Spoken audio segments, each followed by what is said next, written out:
Hello, Robert Mills here, Riverside Wealth Advisors, with our tip of the week. Earlier this month, the Sahm Recession Indicator was triggered.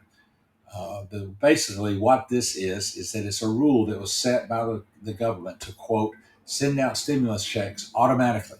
The idea is to act fast to make recession less severe and help families. And then the article goes on to state when the 3 month moving average of the national unemployment rate is a minimum of 0.5% above its low over the prior 12 months, we are in the early months of recession.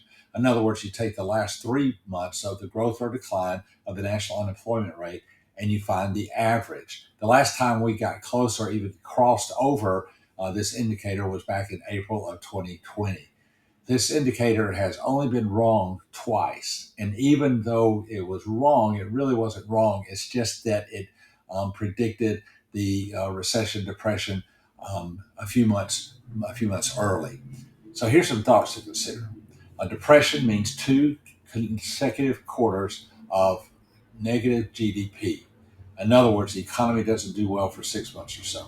The depression is just the same, except it is 12 months of negative GDP. Why am I bringing all this up? Nobody knows the future. Nobody can predict the future. We don't know what's going to happen.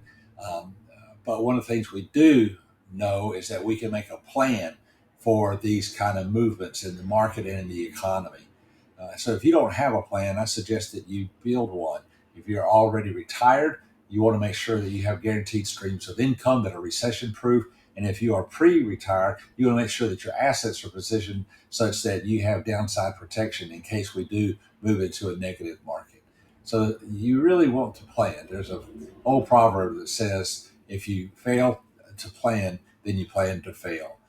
So let us help you if you need assistance. And as always, we would be delighted to see you. Thanks for listening.